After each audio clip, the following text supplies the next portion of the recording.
दोस्तों नमस्कार। भारत की ऐतिहासिक MRFA डील अपने अंत के करीब पहुंचते पहुंचते T20 मैच की तरह काफी रोमांचक हो चली है, क्योंकि अब इस डील का इंतजार खत्म होने को है और कभी भी निर्णायक पल आ सकता है। दरअसल देश में चुनाव हो चुके हैं और कभी भी सरकार वायुसेना को पैसे रिलीज कर सकती है और सेना द्वारा जो भी लड़ाकू विमान चुना जाएगा उसे भारत ही नहीं, दुनिया के सबसे बड़े लड़ाकू विमानों का ऑर्डर गिना जाएगा। ये लड़ाकू विमान कौन सा होगा, इसे लेकर बड़ी बड़ी कंपनियों में कंपटीशन काफी ज्यादा बढ़ चुका है और इसी के चलते दुनिया की सबसे बड़ी हथियार निर्माता अमेरिकी कंपनी बोइंग ने भारत के सामने डबल धमाके वाला ऑफर रखा है, जिसमें इन्होंने अपने F/A-18 super hornet upgraded technology के साथ ऑफर किया है। वहीं पूरी दुनिया में अजय माने जाने वाला यानी डॉग फाइट में एक भी विमान न गिरने वाला F/A-15EX का ऑफर भी दे डाला, लेकिन भारत इस ऑफर को समझ ही नहीं पाया था कि रूस भी मैदान में उतर आया और ऐलान कर दिया कि वह Su-35 भारत को देना चाहता है। इसके लिए भारी भरकम ऑफर भी दिए जा रहे हैं, जैसे रूस बहुत कम कीमत पर सुखोई 35 विमान देंगे।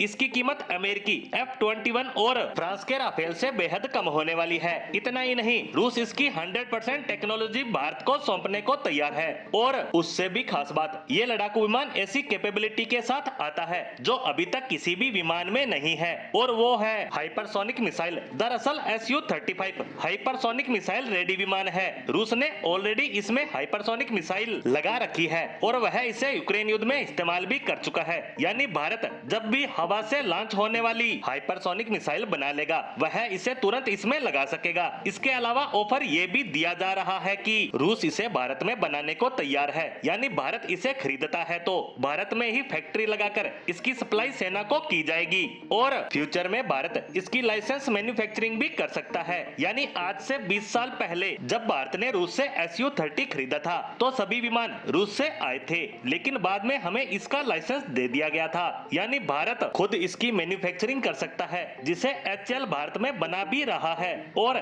ऐसा ही हम Su-35 के साथ भी कर सकते हैं। और अब इसकी खूबियों की बात करें तो इसमें कोई शक नहीं है कि यह विश्व का बेस्ट एयर टू एयर विमान है। ये अपने साथ 11 से 15 मिसाइलें लेकर जा सकता है। साथ ही इसे उड़ाने की सेना को कोई खास ट्रेनिंग भी नहीं लेनी पड़ेगी, क्योंकि यह Su-30 की तरह ही है। ये तो थी इसकी खूबियां, वहीं इसकी कुछ कमियां भी होगी, नहीं तो भारत इसे खरीदने में इतना टाइम नहीं लगाता। और वो कमी ये है कि यह विमान चीन के पास 10 सालों से मौजूद है और यही सबसे बड़ा कारण है भारत का इसे न लेने का, क्योंकि दुश्मन को पहले से ही इसकी खूबियां और कमियां पता है। और दूसरा कारण है खुद रूस, क्योंकि पिछले 10-15 सालों से रूस का ट्रैक रिकॉर्ड रहा है कि वह हथियारों की डिलीवरी, उसके पार्ट्स और सर्विस टाइम पर नहीं दे पा रहा है। जैसे S-400 की अंतिम डिलीवरी इन्होंने लटका दी है और यही कारण है कि पिछले 20 सालों से हमने कोई भी नया लड़ाकू विमान रूस से नहीं खरीदा है और Su-35 का ऑफर आने के बाद भी हमने राफेल को खरीदा